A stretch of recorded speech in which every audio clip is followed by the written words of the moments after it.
What's going on, guys? This is Trendkill, and welcome back to my power leveling series. Today we're going to talk about how to power level smithing after the 1.5 patch. Now, a little bit of info for you guys who don't know what changed in patch 1.5. Smithing works exactly like alchemy now, so the amount of experience that you gain is based on the value of the item that you create. So what this means is that you can still use iron daggers to power level your smithing, but it's going to take you forever because they're not worth anything. So the new method is you want to make sure that you still buy your iron ore from your vendors, but you want to transmute that ore into gold and then make gold jewelry with it, preferably gold rings.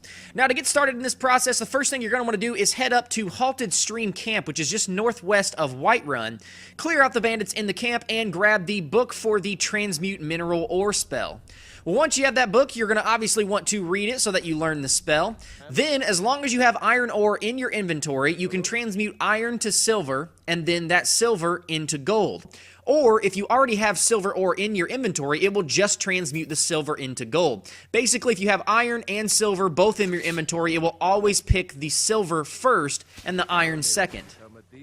So once you've transmuted a ton of iron into gold, you're obviously going to want to go to the smithing areas and start making a bunch of rings. Now, the reason you want to make rings over necklaces is that the rings are valued at 75 apiece, and you make 2 from 1 gold bar, whereas you only make 1 necklace and it's worth 120. So it's a little more bang for your buck. The next thing you want to remember is that you're going to be collecting gems as you do random quests and open chests and things like that. Save your gems. Don't sell them, because you can always use those inside the rings and necklaces to make them worth more, thus increasing your smithing faster. Another thing to remember is that if you can make anything else that's more expensive than a ring or a necklace or something like that, do it, because that is also going to make your smithing go up faster. Basically, if you've got the stuff for, say, an ebony axe or something like that, you're probably going to get more experience out of that ebony axe than you are a gold ring. There's no reason to sell the ebony materials. If you can make the axe and you're still trying to level your smithing, make that stuff. But just make sure that the value of the item that you're making is better than the value of the rings or necklaces that you can make.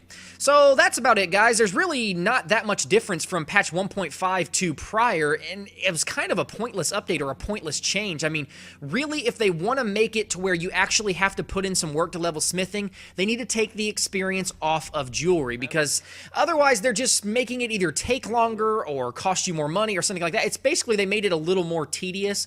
It's kind of like, putting a second lock on your door. If a guy's going to pick your lock, he's going to do it. He's just got to do it twice now. So it's really, they didn't do anything differently. It just makes it a little harder to do. So if you guys have any questions or you have any other methods that I may have left out, a lot of people are probably going to say, go pay Yorlin Greymane and then just steal your money back, that kind of stuff. You can do that. I just don't prefer to do that, because now you're leveling not only smithing, but you're also leveling your pickpocketing and possibly your speech because you're selling it. I don't want to level too many things at one time. So this is a good way to just level smithing, and that's it. But there are other methods out there, and if you guys have those, obviously leave them in the comments below. You may know something that I don't. But until next time, guys, I'm going to go ahead and get out of here. Thanks for stopping by and hanging out with me, and we'll see you later. Thanks, guys. Bye.